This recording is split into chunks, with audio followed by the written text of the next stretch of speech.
folder fell out of an old shoebox in my attic, and inside it was a loan agreement with my name on it for $42,000. My sister Daniela looked right at me at my own engagement party and said, "You always make everything so easy, that's why I love you." Imagine planning the happiest night of your life, only to find out your own sister had been quietly building a trap behind your back for months. The strangest part is that the bracelet our grandmother left me, the one I thought I lost 2 years ago, was sitting in a pawn shop 2 towns over the whole time. I'm going to tell you exactly what I found, what I did next, and what happened the night everything came apart in front of everyone we love. If you have ever trusted someone so much that you never saw it coming, this story is for you. My name is Renee, and for most of my life, I was the one who held things together.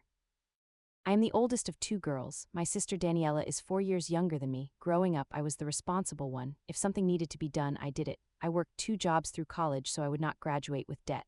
I helped my parents with bills when my dad was between jobs for almost a year. I picked Daniela up from school more times than I can count because our parents worked late and someone had to be there. By the time I was 25, I had a steady job as an office manager at a small accounting firm. I was proud of that. It was not glamorous, but it was mine. Daniela was different. She was the fun one. The one people laughed with. She moved through life like nothing ever stuck to her. If she missed rent, someone covered it. If she lost a job, someone helped her find another one. That someone was usually me. I do not say this to make her sound evil because back then she was not. She was just careless, like the time she borrowed my car for a weekend trip and brought it back with a cracked side mirror and just shrugged and said, "It was already kind of loose anyway." Or the time she used my Netflix account, my Spotify, and my gym membership for almost 2 years, and when I finally brought it up, she laughed and said, "You're being so dramatic, it's literally just an app." Or the time she borrowed $300 for an emergency, and I found out later it was for concert tickets, and when I asked about paying me back, she said, "I'll get you next time, I promise." There were dozens of moments like that, small things, the kind of things you let go because the person is your sister and you love her and you tell yourself that is just who she is. I always gave her the benefit of the doubt. I always told myself she would grow out of it. Our parents were not wealthy, but they gave us one important thing each. For me, it was my grandmother's gold bracelet. She gave it to me on my 18th birthday and told me it had been passed down for 3 generations. She said, "This bracelet has seen a lot of life, now it gets to see yours." I wore it on special occasions, birthdays, holidays. The day I got my first real job, it was not just jewelry to me. It was a piece of my grandmother who passed away when I was 22. Daniela got something too, a small inheritance from our grandfather's side, money that she spent within a year on things I never fully understood. I never judged her for that, it was hers to do with as she wanted. By the time I turned 29, my life finally felt like it was coming together. I had been with my boyfriend Marcus for almost 4 years. He proposed on a quiet Tuesday night, nothing fancy, just the two of us on the back porch with string lights I had put up for no real reason except that I liked how they looked. I said yes before he even finished the question. We started planning a small engagement party, just close family and a few friends at my house, nothing huge, just enough to celebrate. I was excited in a way I had not been in years. For once, something good was happening, and I let myself feel it without bracing for something to go wrong. That excitement is the one thing I was counting on. After years of being the one who fixed things, who covered things, who showed up no matter what, I finally had something just for me, a night that was supposed to be mine. I had no idea that the foundation under that night was already cracking, and that the crack had Daniela's name written all over it. For weeks before the party, I started noticing small things that did not quite add up, but none of them seemed big enough to worry about on their own. The first thing was a phone call. I came home from work one evening and Daniela was sitting on my couch, which was not unusual since she came over a lot, but when I walked in, she quickly hung up the phone and slid it into her pocket. "Who was that?" I asked, just making conversation. "Oh, nobody. Just a telemarketer," she said and laughed it off. I did not think much of it. People hang up on telemarketers all the time. A few days later, I got a notification on my email about a login fro. A new device. It was for one of my financial accounts. I clicked on it and it showed a location near where Daniela lived, but the timing lined up with when she had been at my house using my Wi-Fi, so I told myself that was probably it. My Wi-Fi password was saved on her phone from months ago. It made sense. I did not change the password. I did not think I needed to. Then there was the day I could not find my grandmother's bracelet. I went to wear it for a work event, opened my jewelry box, and it was not there. I searched everywhere, under the bed, in my coat pockets. In my car, I asked Daniela if she had seen it since she had been over a lot and sometimes borrowed small things without asking. She looked at me and said, "No, I haven't touched your jewelry box in forever. Maybe you put it somewhere weird and forgot." I let it go. I told myself I probably did misplace it. I was busy. I was planning a party. Things get lost. About 2 weeks before the engagement party, I had lunch with my friend Priya. She mentioned, almost in passing, that she saw Daniela coming out of a bank near downtown. "I didn't know Daniela banked over there," Priya said. "Isn't that kind of far from her apartment?" I shrugged and said maybe she was just running an errand for someone, but something about it sat strange in my chest, like a small stone I could not quite shake out of my shoe. One night, I almost asked her directly. We were at my kitchen table, going over some last details for the party, picking out napkin colors of all things. I looked at her and said, "Hey, random question, but have you been okay financially? You seem a little stressed lately." She looked up at me, and for just a second something flickered across her face, something I could not name. Then she smiled and said, "I'm fine, Renee. Why would you even ask that? You worry too much." I let it drop. I told myself I was imagining things. I told myself I was just nervous about the party and looking for problems where there were none. A second time, about a week later, I almost said something again. I had gotten a strange email from a loan company, something about a final reminder for a payment. It was addressed to me, but the loan amount listed was something I had never applied for. I assumed it was spam. I get spam like that all the time, fake emails pretending to be banks. I deleted it without thinking twice. Looking back now, that email was not spam at all. The week before the party, my mom called me just to check in about details. At the end of the call, almost as an afterthought, she said, "Oh, by the way, did Daniela end up paying you back for that loan thing? She mentioned something about needing help with a big expense a while back." I froze for a second. "What loan thing?" I asked. My mom said, "Oh, I don't know the details. She just said something about it being handled. Probably nothing." I told her it was probably nothing too, but that little stone in my shoe got heavier. By the night before the party, I had a strange, tight feeling in my chest that I could not explain. I sat on my bed, staring at my phone, thinking about calling Daniela and just asking her flat out what was going on. I even opened our text conversation and started typing. "Hey, can we talk about something?" I stared at those words for a long time, then I deleted them. I told myself, not tonight. Not before the party. I did not want to ruin the mood or accuse her of something based on nothing but a weird feeling. I went to bed that night telling myself everything was fine. I told myself I was just anxious because the party was the next day and big moments make people nervous, and that is normal. I told myself Daniela loved me, and whatever small thing was going on, it could not be that bad. I had no idea that less than 24 hours later, I would be standing in my own living room, surrounded by people I loved, holding a piece of paper that would change everything I thought I knew about my sister. I need you to stay with me for this next part, because what happened at that party is something I still cannot fully explain. Even now, the day of the engagement party, everything felt normal at first. I spent the morning cleaning my house, setting up chairs, hanging string lights on the porch just like the night Marcus proposed. Daniela came over early to help, which she almost never did. She was in an unusually good mood, humming while she set out plates, laughing at little things, hugging me twice for no reason. I remember thinking, this is nice. This is how it used to be when we were kids. By 6 in the evening, people started arriving. My parents came first, then a few cousins, then close friends. Marcus's family arrived a little after that, and the house slowly filled with voices and laughter and the smell of food warming in the kitchen. I was wearing a soft green dress I had picked out weeks before, and I remember feeling, for the first time in a long time, completely happy. Around 7:30, there was a knock at the door. I was not expecting anyone else, so I opened it myself. 2 people stood there, a man and a woman, both in plain clothes, holding folders. The woman asked for me by my full name. I said that was me, smiling, thinking maybe they were lost or looking for the wrong house. The man said they were with a financial fraud investigation unit and that they needed to speak with me about a loan that had been opened in my name. I laughed, actually laughed, because it felt like a joke. "I think there's some kind of mistake," I said. "I haven't taken out any loans." The woman said, "That's actually why we're here. There's been a report of identity theft connected to your information, and we need to ask you some questions." The music in the living room was still playing, people were still laughing and talking behind me, but my whole body went cold. I asked them to come inside because I did not know what else to do and because everyone was already staring. The man explained that a loan for $42,000 had been taken out under my name about 4 months earlier, and that recent payments on it had stopped, which triggered an investigation.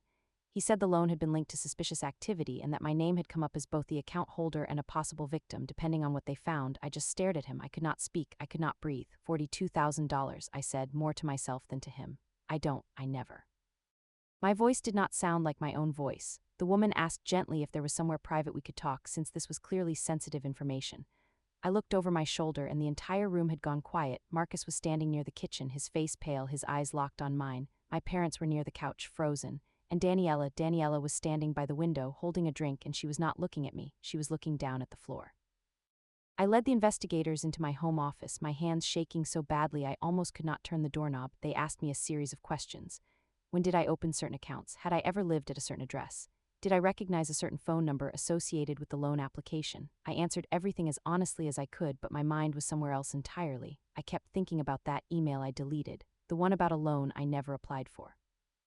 I kept thinking about the strange phone call Daniela hung up so fast. I kept thinking about my grandmother's bracelet missing from my jewelry box, The woman asked if I recognized the address listed on some of the loan documents. She read it out loud. It was Daniella's apartment. I do not know how long I sat there after that. Time did not feel real anymore. The investigators explained that because the loan had defaulted, and because my information was used without additional verification that would normally be required, they were treating this as a potential identity theft case, but they needed to rule out whether I was involved at all. In plain words, they were telling me that until they figured things out, I was technically a suspect, in my own house, on the night of my engagement party, with everyone I love sitting in the next room. When I finally walked back out into the living room, the party had completely stopped. No one was talking. No one was eating. Marcus came straight to me, his hands on my shoulders, asking what was going on, his voice low and worried. I could not even answer him at first. I looked across the room at Daniela. She still had not moved from the window. She was holding her drink with both hands now, like it was the only thing keeping her steady. "Daniela," I said. My voice came out flat, empty. "Is there something you need to tell me?" The room was so quiet I could hear the ice shifting in her glass. She finally looked up at me and her eyes were wet, but her face was strange. Not panicked exactly, more like resigned, like she had been waiting for this moment for a long time and was almost relieved it was finally happening. "Renee," she said quietly, "I can explain." "Explain what?" I said. "Explain the loan, explain why they listed your apartment." "Explain the bracelet." I had not even meant to bring up the bracelet. It just came out like my mind had been quietly connecting dots for weeks without telling me. Daniella's face changed when I said that, just slightly, like I had hit something she did not expect me to find. "It's not what you think," she said. "I was going to fix it. I just needed time." $42,000, Daniela, I said, in my name. "On the night of my engagement party, there are people in my house asking if I'm a criminal." She set her drink down on the windowsill, and for a moment she just looked at me like she was trying to figure out what version of the truth to give me. Then she said the words I will never forget. "You always make everything so easy," she said. "That's why I love you." I just stared at her, out of everything that could have come out of her mouth in that moment. That was it. Not "I'm sorry," not "I never meant for this to happen." Just that, like my entire life, my career, my credit, my name, had simply been a convenient tool for her to use whenever she needed it. I felt something break inside me in that moment, but it was not loud. It was quiet, like a string snapping somewhere deep, with almost no sound at all. The investigators stayed a little longer, taking statements from both of us separately. Daniela admitted quietly in front of them that she had opened the loan using my information, that she had taken my social security card from my desk drawer months ago to use as proof, and that she had been making payments on it for a while before she stopped. She said she was going to tell me eventually. She said she thought she could pay it off before I ever found out. The rest of the party did not continue. People left quietly, one by one, with quiet hugs and sad looks, the kind of looks people give you when they do not know what to say. My parents stayed the longest, sitting with me on the porch after everyone else had gone, my mom holding my hand, my dad just staring at the lights I had hung up for a happy night that no longer felt happy at all. Marcus sat beside me the whole time, his arm around my shoulders, not saying much, just being there. At some point he said quietly, "We're going to figure this out, whatever it takes."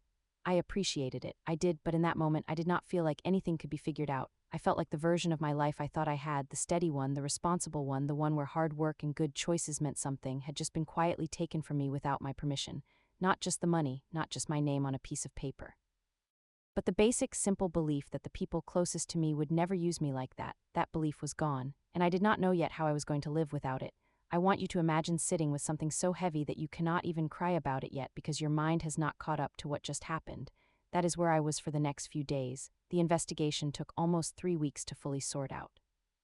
During that time, I had to gather old bank statements, pay stubs, copies of my ID, anything that proved where I had actually been and what I had actually been doing during the months the loan was taken out and the payments stopped.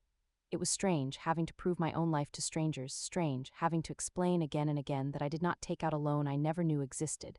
Eventually, the investigators confirmed what Daniela had already admitted. She had used my social security card, an old utility bill of mine she had taken from a stack of mail at my old apartment, and a signature she had practiced copying from old birthday cards I had given her over the years. She had opened the loan online, had it sent to a slightly different mailing address she set up, and used the money for a mix of things, some bills, some debt she already had, and yes, the bracelet had been pawned for extra cash when she needed it. When I heard that last part about the bracelet, something in me went very still. It was not just that she took something from me.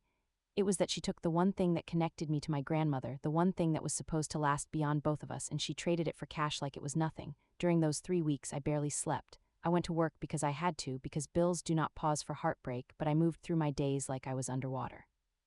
People would talk to me and I would hear them, but everything felt far away, like I was watching my own life from behind glass. One night, about 2 weeks after the party, I could not sleep at all. I went up into the attic looking for an old box of photos, something familiar, something from before all of this. I pulled down a few boxes, and one of them was an old shoebox I did not recognize at first. Inside it were photos, childhood photos of me and Daniela, birthday parties, school pictures. A picture of the two of us at the beach when I was maybe 10 and she was 6, both of us missing teeth, both of us laughing at something off camera. Underneath the photos there was a folder, plain manila, slightly bent at the corners. I opened it without really thinking. Inside were copies of documents with my name on them, loan paperwork, a signature page, a printed copy of my old utility bill. A small notebook page folded in half with my signature practiced over and over, line after line, getting closer and closer to my actual handwriting each time. I sat there on the cold attic floor, surrounded by photos of us as kids, holding proof that the person in those photos had spent who knows how long quietly preparing to use my name like it was hers to use. I did not cry, I just sat there. At some point I noticed something else in the folder, a small printed receipt from the pawn shop. It listed an item description, Gall D bracelet, antique engraved initials. The initials were my grandmother's. I sat there for a long time just holding that receipt, looking at those two letters that meant so much to our family, now reduced to a line item on a piece of paper in a stranger's shop. I thought about all the small things over the years, the car, the subscriptions, the borrowed money that never came back, all those moments I had let go, told myself did not matter, told myself she would grow out of it. I realized sitting there in that attic that she had not grown out of anything, she had just gotten better at it. And somewhere in that quiet attic, surrounded by old photographs and new evidence, something in me shifted. It was not anger exactly. Not yet, it was something colder than that, something clearer. I thought about my grandmother and the way she used to say that bracelet had seen a lot of life. I thought about how she gave it to me because she trusted me to take care of it. And I thought about Daniela's face when she said, "You always make everything so easy." I sat there in that attic until the sun started coming up, and by the time it did, I was not the same person who had climbed up there a few hours earlier. I was still hurt, I was still tired, but for the first time since the night of the party, I was not confused anymore. I knew exactly what I needed to do next. I am about to tell you exactly how I found that bracelet, and what happened when I walked into that pawn shop, because nothing about this story plays out the way you think it will. The receipt from the pawn shop had a name on it and a date and an address about 20 minutes from my house. I had never been there before. I sat with that receipt for 2 days before I did anything with it, partly because I was still processing everything, and partly because I wanted to think clearly before I acted. I did not tell Daniela I had found the folder. I did not tell my parents either, not yet. I needed to understand exactly what I was dealing with before I said anything to anyone. The first thing I did was call the pawn shop. I did not give my name. I just asked if they could tell me whether a specific item, a gold bracelet with certain engraved initials, was still in their possession or if it had already been sold. The man on the phone asked me to hold, and after a minute he came back and said yes, it was still there in their locked case listed under a 60-day hold for redemption. That meant whoever pawned it still had time to come back and pay to get it out before it was sold to someone else. That meant it was not too late. The next day I drove there myself. I brought the folder with me, the photos, the documents, all of it, along with my ID and a copy of the police report from the fraud investigation, which by now had Daniela's name on it as the person responsible. I walked into the shop, and there it was in a glass case near the register, my grandmother's bracelet sitting between a row of wedding rings and an old pocket watch with a small white tag tied to it with a string. I stood there looking at it for a long moment. It looked smaller than I remembered. But it was unmistakably hers. I spoke to the owner, a tired-looking man in his 50s, and explained the situation as calmly as I could. I showed him the photos of my grandmother wearing the bracelet decades ago. I showed him the engraving, the initials matching exactly. I showed him the police report. He looked through everything carefully, comparing the engraving on the bracelet to the photos, checking the report against the pawn ticket. He said he was sorry that this kind of thing happened more than people realized, family members pawning items that were not really theirs to pawn. But he also explained that legally, since the item was pawned with valid identification at the time, he could not simply hand it over to me without some kind of legal documentation proving ownership or a court order. It was frustrating, but I understood. He was just doing his job, and he had rules he had to follow too. He did tell me one important thing, though. Since the item was still within its redemption period, and since Daniela was the one who pawned it, she was the only person who could legally reclaim it, unless I could get a court to formally recognize my ownership, which could take time I might not have before the hold expired. I left the shop that day without the bracelet, but with something else. A plan. Here is where I have to be honest with you, because what I did next was not loud and it was not dramatic.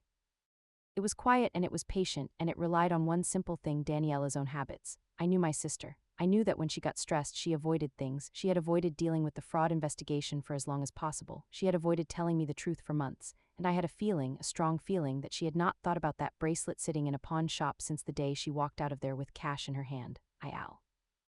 So knew something else. During the investigation, as part of the legal process, Daniela had been required to formally acknowledge, in writing, every account and item connected to the fraud, including anything she had pawned or sold using funds or items obtained through the loan. That bracelet, taken from my home, sold using money tied directly to the fraudulent loan, was part of that official record, which meant it was not just a family matter anymore, it was part of a legal case. I went to my parents first. This was hard because I knew it would hurt them too, but I also knew they deserved to know the full truth, not just the parts Daniela had chosen to share. I sat down with them at their kitchen table, the same table I had grown up doing homework at, and I laid everything out: the folder, the practice signatures, the pawn receipt, the bracelet. My mom cried. My dad sat very still, his jaw tight, staring at the documents like he could not quite believe what he was looking at. I told them I was not asking them to choose sides. I told them I just needed them to understand the full picture because Daniela had been telling a version of this story that left out everything that made it worse. My dad asked me what I wanted to do. I told him the truth. I told him I did not want to destroy my sister. I did not want to see her go to jail, even though legally that was a real possibility given the scale of what she had done. What I wanted was simple. I wanted my name cleared completely, with no lingering marks on my credit or my record. I wanted the bracelet back, the one piece of my grandmother that was never supposed to leave our family. And I wanted Daniela to face real consequences, ones she could not talk her way out of, ones that came from the law itself, not from me.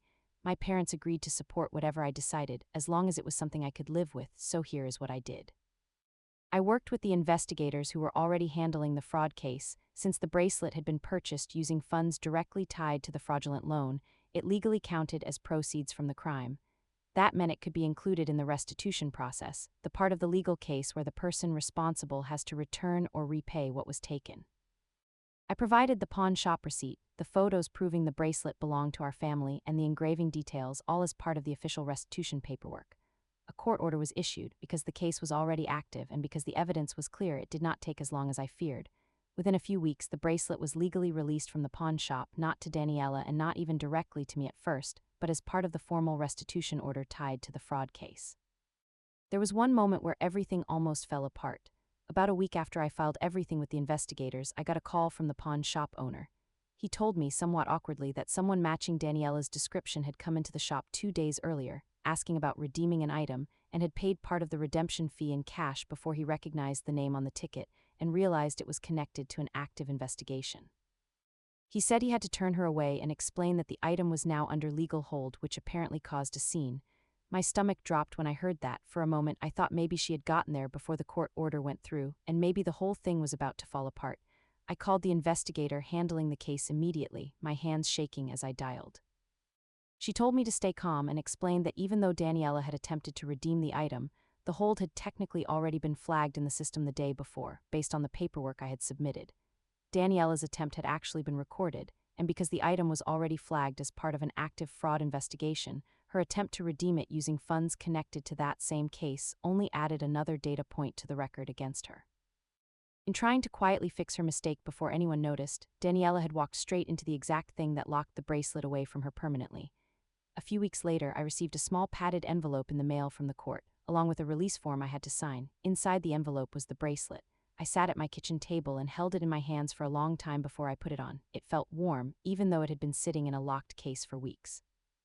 I do not know if that makes sense, but that is how it felt. As for Daniela, the full case moved forward over the following months. Because of the amount involved and because there was clear evidence of identity theft, forged signatures, and fraudulent use of financial accounts, she was formally charged. I am not going to pretend I felt nothing when I found out the charges were filed. I felt a strange mix of things: sadness, relief, something heavier than both. In the end, she agreed to a plea deal that included probation, mandatory restitution payments to cover the loan in full, financial counseling, and a formal record of the fraud on her background, the kind of thing that follows a person for a long time, especially when it comes to renting apartments, applying for loans of her own, or certain jobs. No one forced her into any of that. Every part of it came from what she had already done, documented in her own admissions, her own signatures, and her own attempt to quietly fix things before anyone noticed.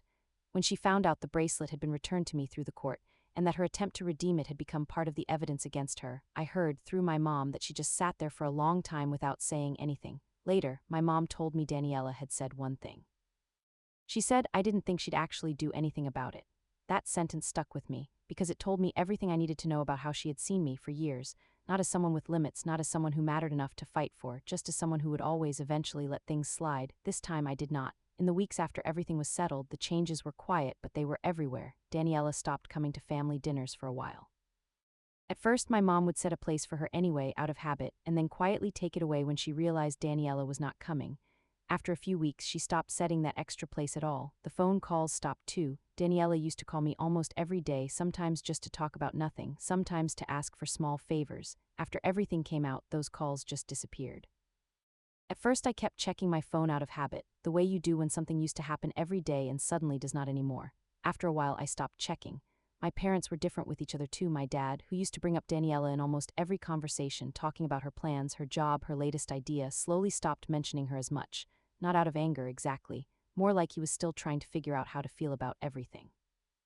I went back to work, back to my normal routine, but something had shifted in how people around me treated certain things. My coworkers, who had heard a vague version of what happened, started double-checking things with me more, asking if I needed anything, if I was doing okay, in a way that felt less like pity and more like quiet respect.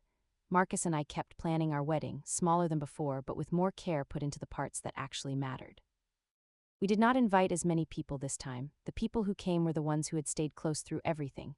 One evening, a few months after the court case wrapped up, my mom called me just to talk. Near the end of the call, she mentioned that Daniela had moved to a smaller apartment somewhere across town, closer to where she worked.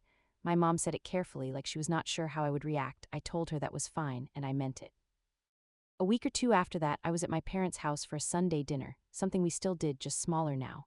At one point, my dad got up to grab something from the hallway closet, and I noticed sitting on the small table by the front door, a stack of mail that had built up over the past few weeks. On top of that stack was an old birthday card, one Daniela had sent my dad years ago, the kind with a goofy drawing on the front.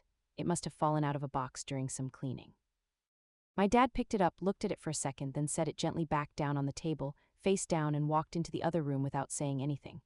I sat there for a moment, looking at that card lying face down on the table, and I realized quietly, without anyone saying a single word about it, that this was what it looked like now. Not anger, not constant conversations about what happened, just small, quiet absences in places where someone used to be. It was finally over. Not loudly, just quietly, the way most real things end. It has been a little over a year since that night. People sometimes ask me if I miss having a sister. The honest answer is complicated. I do not miss being used. I do not miss the version of our relationship where I was always the one giving and she was always the one taking, and somehow that felt normal to both of us for years. But I do miss the version of her from those old photos in that shoebox. The little girl missing her front teeth, laughing on the beach. I think about her sometimes, and I let myself feel sad about that without trying to fix it or explain it away. My life now is quieter in some ways and fuller in others. Marcus and I got married about 8 months ago in a small ceremony in my parents' backyard under those same string lights from the night he proposed. I wore the bracelet. A few months before the wedding, I adopted a dog, a small, scruffy mutt from a shelter. Why? One ear that never quite stands up straight. I named him Pretzel. Every morning now before work, I take Pretzel for a walk around the block. It is such a small thing, but it is mine. It is steady and simple, and it did not exist in my life before any of this happened. Some nights I sit on my porch with Marcus, Pretzel curled up between us, and I look at the bracelet on my wrist, and I think about everything that led to this moment: the folder in the attic, the pawn shop, the quiet court paperwork, the face-down birthday card on my parents' table. I do not feel angry when I think about it anymore. Mostly I just feel still. I used to think that being the responsible one meant I had to carry everything forever, no matter what it cost me. I do not believe that anymore. I know now that loving someone does not mean letting them take whatever they want from you again and again, just because you are the one who can absorb it. Real love, the kind that lasts, has limits, and sometimes the most loving thing you can do for yourself is to finally let those limits be real. That is who I am now, someone who knows the difference. If this story hit something in you, I think you already know why. This channel exists for people who have lived through their own version of a night like mine, the kind that changes how you see someone you trusted completely. If that is you, this is a place where stories like yours are told with care, and where you are never the only one who has felt this way. So many of you carry your own folder in your own attic, your own quiet moment when everything finally made sense. You are not alone in that, and I am glad you are here.